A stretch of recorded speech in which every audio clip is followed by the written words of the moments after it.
So, ladies and gentlemen, I got a question for you. When is the time to leave her alone? When? Yeah.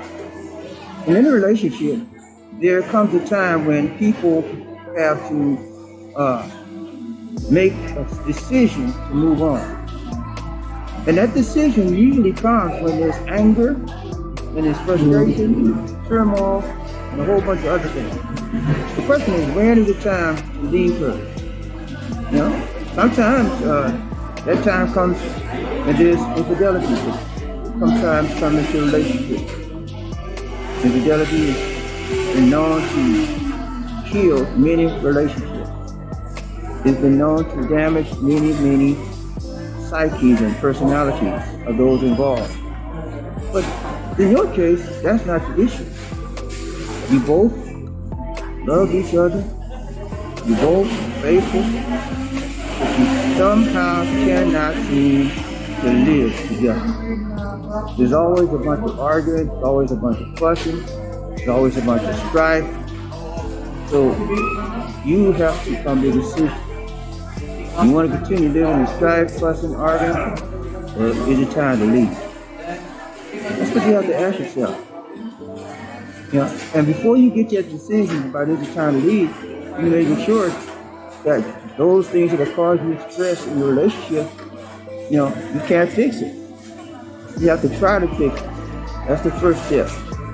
First step again, determine what the problem is. Is it verbal abuse? Is it a feeling of neglect? Is it a feeling of not being attached? Those things can have a big effect on a relationship. If you want to have somebody that's there good for you and they're not there for you, that could cause you to feel a certain kind of way. Especially when you have to get out and about and you feel, that's the reason why you married. That's the reason why you became boyfriend and girlfriend. That's the reason why you hooked up. But you want somebody on your side. There's nothing wrong with that. But when you can't get what you want in a relationship, the question is, what do you do? Should you leave? Should you stay? Should you try to work it out? Yeah. So those are the things you need to answer. And first of all, determine what the problem is. Again, if it's not infidelity, then it has to be other issues. It could be you feeling not being unattached, you're feeling non-supportive, non-caring. All of those things can have a very detrimental effect on how you function and how you live, how you strive to be good in your relationship. If somebody doesn't feel supported, if they don't have a feeling of support, feeling of caring in their relationship, they won't be in that relationship at all. Okay? So all of those things come about. Sometimes it's not fidelity, but there's a whole lot of other things that will break you up. They can break you up, shake you up, and then take you up in your relationship. Right? So determine what it is, number one. Number two, once you determine what your issue is, once you determine what your problem in the relationship is, then you need to develop a plan to get it resolved. Now this is not just only by yourself. You have to develop a plan with your partner, because it takes two to tango, right? It takes two people to deal with a relationship. You develop a plan, sit down with your partner and say, look, we know the problem here. I don't feel that you support me. You don't feel that I support you. We need to come up with some solutions to resolve our non-supportive attitudes between one another. Okay? And then you sit down and write it out, talk it out, write a plan. Okay? So now number one, you what? You identify the problem. Number two, you come up with a plan with the problem.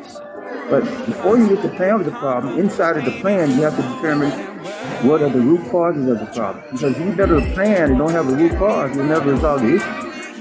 So what's the cause? You have to determine what's the cause of you not feeling supported. What's the cause of you not feeling supported? Once you determine the cause, you come with a plan. Okay? And then you work that plan. You work it, don't twerk it. Yeah, you work it hard and long. And then, if it still don't seem like it's coming about, 6 months, a year, 2 years, you're still the same place, then that's when you need to make a decision about what else you can do. And that decision is going to be one of the hardest decisions to make, because you've invested time in that individual. Put time. When you put time in a person, it's hard to make a decision and let it go. Time has a tendency to bond you. And even if you don't feel bonded, you still have some issues about letting them go. And so that's the type of things you have to deal with in your relationship. What are the issues you're dealing with? Put time in and try to resolve it. Time you put in is not any better, and the ultimate decision comes about. When do I leave him alone? When do I leave her alone? Those the next decision you come to. If you come to both of you come to the same understanding, then it could be a mutual agreement to leave in a satisfactory or a mutually beneficial manner. So you don't leave angry, you don't leave hatred, you don't leave animosity, and you come to a mutual agreement about leaving. That's the way most adults do it. Most mature adults, they leave in a relationship and they leave intelligently. No violence, no beating, no shouting, no slapping, none of that. No police involved. You just sit down and talk it out. That's the best way to do it. And then when you leave, don't look back. That's the next thing.